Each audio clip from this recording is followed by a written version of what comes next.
Hello friends आम्भे माने एबे city exam रे हिस्ट्री आसुथिबा किछि सिलेक्टेड क्वेश्चन डिस्कशन करिवु जहाँकि आपण मानक पई बहुत इंपोर्टेंट। आपण माने जदि सिटी एग्जाम पई सीरियसली प्रिपेयर होउचंती ताहाले भिडियोटी को प्रथमरु शेष पर्यंत देखंतु काहेकि ना एई टाइप रो क्वेश्चन ही प्रति वर्ष एग्जाम रे आसुची।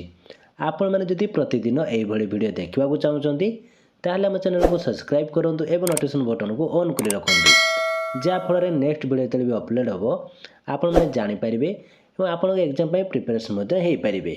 और यही क्लास रे आमर आउ एक स्पेशल क्लास विषय में आपको जनइबी जो थे आप बहुत जल्दी निजक प्रिपेरेसन कर एग्जाम रे सक्सेस पाइपर। तेरे कौन रही डिटेल्स चलतु जाना। तो आज फास्ट क्वेश्चन कौन रही देखूँ जहाँकि 1 नंबर क्वेश्चन सुभाष बोसों क्यों स्लोगान भारतीय मान मनरे उन्मादना सृष्टि कर जय जवान जय किसान जय हिंद जय भारत। तो यार राइट आंसर होची ऑप्शन सी जय हिंद। 1897 ख्रीष्टाब्द रे सुभाष बोस केउठारे जन्मग्रहण करथिले? ओडिशार कटक ठारे, बंगर मेदिनीपुर ठारे, ओडिशार बालेश्वर ठारे, बंगर आलीगढ़ ठारे। तो यार आंसर आपण माने समस्त प्राय जानिथिबे। राइट आंसर होची ऑप्शन ए ओडिशार कटक ठारे। सुभाष बोस कटकर रेभेन्सा कॉलेजिएट स्कूल रो छात्र थिबा समय रे छात्र मानक संगठित करी केउ दिवस पालन करथिले? शहीद दिवस, खुदीराम शहीद दिवस, संग्रामी दिवस, संकल्प दिवस। Right answer option B Khudiram शहीद दिवस। प्रेसिडेंसी कॉलेज रे पढ़ुथिबा समय रे केउ ब्रिटिश प्रोफेसर को सुभाष बोस को उपस्थिति रे माड़ मरा जाइथिला? Robert Butt, Oliver Smith, CF Wheaton, WB North. Right answer होची option C CF Wheaton. Subhash Bose केउ विषय रे सम्मान रे स्नातक डिग्री हासिल करथिले?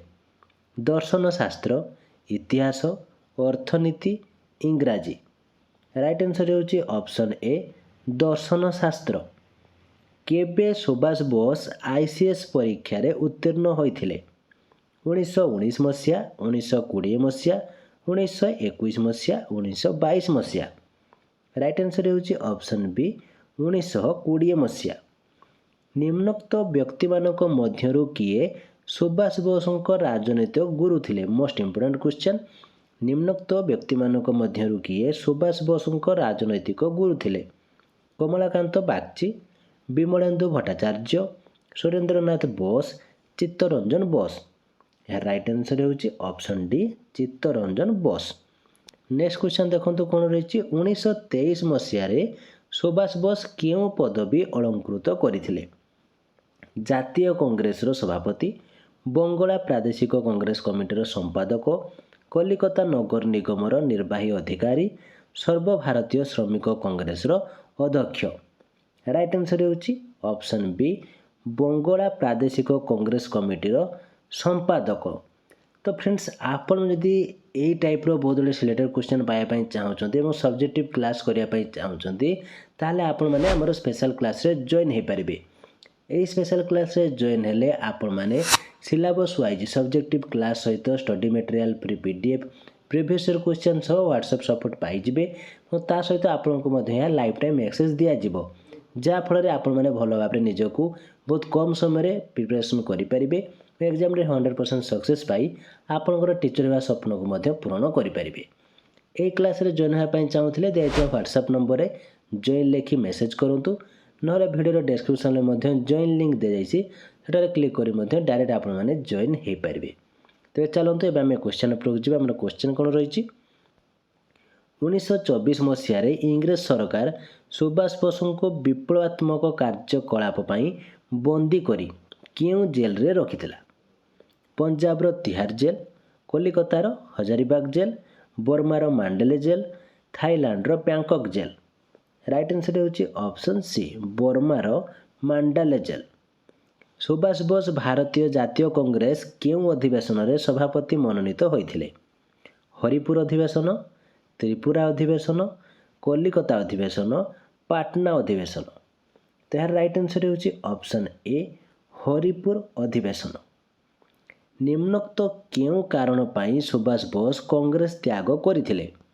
तांको सभापति पदरु बहिष्कार करिबा हेतु, ଗାନ୍ଧିଜୀ ତାଙ୍କୁ ବିରୋଧ କରିବାରୁ କଂଗ୍ରେସର କାର୍ଯ୍ୟପନ୍ଥାରେ ସନ୍ତୁଷ୍ଟ ନ ହୋଇ ଗାନ୍ଧିଜୀଙ୍କ ସହ ମତଭେଦ ହେବାରୁ। ରାଇଟ୍ ଆନ୍ସର୍ ହେଉଛି ଅପସନ୍ ଡି, ଗାନ୍ଧିଜୀଙ୍କ ସହ ମତଭେଦ ହେବାରୁ। ଫରୱାର୍ଡ଼ ବ୍ଲକ୍ ନାମକ ରାଜନୈତିକ ଦଳ କେବେ ଗଠିତ ହୋଇଥିଲା? 1938 ମସିହା ଜୁନ୍ 5 ତାରିଖ, 1939 ମେ 3 ତାରିଖ, 1940 ମସିହା ଜୁଲାଇ 2 ତାରିଖ, 1941 ମସିହା ମେ 7 ତାରିଖ। ରାଇଟ୍ ଆନ୍ସର୍ ହେଉଛି ଅପସନ୍ ବି, 1939 ମେ 3 ତାରିଖ। ଇଂରେଜ ସରକାରଙ୍କ ଦ୍ୱାରା ସୁଭାଷ ବୋଷ ଗିରଫ ହୋଇ କେଉଁଠାରେ ନଜରବନ୍ଦୀ ରୂପେ ରହିଥିଲେ? ଓଡ଼ିଶା, ବିହାର, କଲିକତା, ଆସାମ। ରାଇଟ୍ ଆନ୍ସର୍ ହେଉଛି option C, Calcutta. Next question କ'ଣ ରହିଛି? 1940 ମସିହାରେ ସୁଭାଷ ବୋଷ କେଉଁ ଦୁଃସାହସିକ ପଦକ୍ଷେପ ନେଇଥିଲେ? ଇଂରେଜ ସିପାହୀଙ୍କୁ ହତ୍ୟା କରିଥିଲେ, ଇଂରେଜ ଅଫିସରଙ୍କୁ ମାଡ଼ ମାରିଥିଲେ, ଜର୍ମାନଠାରୁ ଅସ୍ତ୍ରଶସ୍ତ୍ର ସାହାଯ୍ୟ ଆଣିଥିଲେ, ନଜରବନ୍ଦୀରୁ ଛଦ୍ମବେଶରେ ଭାରତ ବାହାରକୁ ଯାଇଥିଲେ।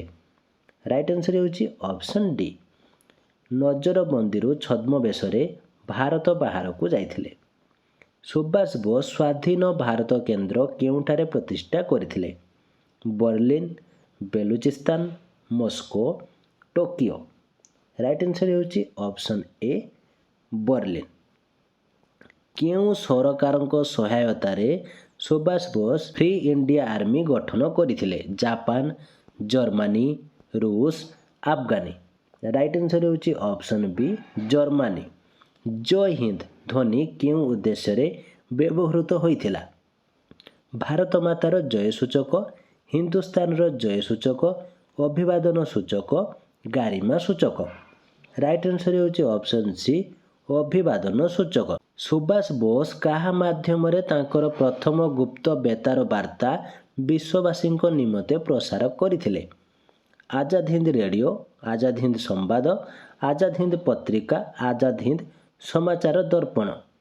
ରାଇଟ୍ ଆନ୍ସର୍ ହେଉଛି option A, Azad Hind radio. ଜର୍ମାନରୁ ନିରାପଦ ଭାବେ ଜାପାନକୁ ଯାତ୍ରା କରିବା ପାଇଁ ସୁଭାଷ ବୋଷଙ୍କୁ କିଏ ସାହାଯ୍ୟ କରିଥିଲେ? କ୍ୟାପ୍ଟେନ୍ ମୋହନ ସିଂ, କର୍ଣ୍ଣେଲ ହୁଣୁ, Adolf Hitler, major Fujiwara. Right answer ହେଉଛି ଅପସନ୍ ସି, ଏଡଲଫ ହିଟଲର। ଜାପାନରେ କିଏ ଭାରତୀୟ ସ୍ୱାଧୀନତା ସଂଘ ଗଠନ କରିଥିଲେ? ଚିତ୍ତରଞ୍ଜନ ବୋଷ, ସୁଭାଷ ବୋଷ, ଉମାବଲ୍ଲଭ ବୋଷ, ରାସବିହାରୀ ବୋଷ। ରାଇଟ୍ ଆନ୍ସର୍ ହେଉଛି option D, Rashbehari Bose. Bangkok ଠାରେ ଅନୁଷ୍ଠିତ ଭାରତ ସ୍ୱାଧୀନତା ସମ୍ମିଳନୀରେ ଆଜାଦ ହିନ୍ଦ ଫୌଜର ନେତୃତ୍ୱ ନେବା ପାଇଁ କାହାଙ୍କୁ ନିମନ୍ତ୍ରଣ କରାଯାଇଥିଲା? Captain Mohan Singh, Subhash Bose, Rashbehari Bose, Pritam Singh. Right answer ହେଉଛି ଅପସନ୍ ବି, ସୁଭାଷ ବୋଷ। ସୁଭାଷ ବୋଷ 1943 ଫେବୃଆରୀ ମାସରେ କିଲେ ବନ୍ଦରରୁ ବୁଡ଼ାଜାହାଜ ସହ ଜାପାନ ଅଭିମୁଖେ ଯାତ୍ରା କରିଥିଲେ। କେବେ ସେ ଟୋକିଓ ସହରରେ ପହଞ୍ଚିଥିଲେ?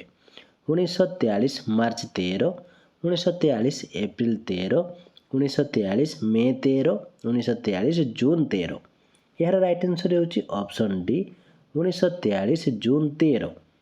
ସୁଭାଷ ବୋଷ କେବେ ଭାରତୀୟ ସ୍ୱାଧୀନତା ସଂଘ ଏବଂ ଆଜାଦ ହିନ୍ଦ ଫୌଜର ନେତୃତ୍ୱ ନେଲେ? 1943 June 13, 1943 July 2, 1943 August 5, 1943 September 4। Right answer ହେଉଛି ଅପସନ୍ ବି, 1943 ଜୁଲାଇ 2। ସୁଭାଷ ବୋଷଙ୍କୁ ନେତାଜୀ ଆଖ୍ୟା କିଏ ଦେଇଥିଲେ? ଆଜାଦ ହିନ୍ଦ ଫୌଜର ସୈନ୍ୟମାନେ, ଜାପାନର ପ୍ରଧାନମନ୍ତ୍ରୀ ଟୋଜୋ, ଭାରତୀୟ ବିପ୍ଳବୀ ରାସବିହାରୀ ବୋଷ, ଜର୍ମାନର ଶାସକ ହିଟଲର। ରାଇଟ୍ ଆନ୍ସର୍ ହେଉଛି ଅପସନ୍ ଏ, ଆଜାଦ ହିନ୍ଦ ଫୌଜର ସୈନ୍ୟମାନେ। ଆଜାଦ ହିନ୍ଦ ଫୌଜର ଯୋଦ୍ଧା ବାହିନୀ ମଧ୍ୟରୁ ମହିଳା ଶାଖା ଯୋଦ୍ଧା ବାହିନୀର ନାମ କ'ଣ ଥିଲା?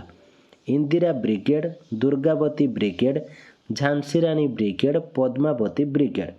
ରାଇଟ୍ ଆନ୍ସର୍ ହେଉଛି option C, Jhansi Rani brigade. Subhash Bose କେଉଁଠାରେ ଆଜାଦ ହିନ୍ଦ ସରକାର ଗଠନ କରିଥିଲେ? Berlin, Tokyo, Manipur, Singapore. Right answer ହେଉଛି option D, Singapore. Azad Hind ସରକାରରେ ପ୍ରଥମ ପ୍ରଧାନମନ୍ତ୍ରୀ କିଏ ଥିଲେ?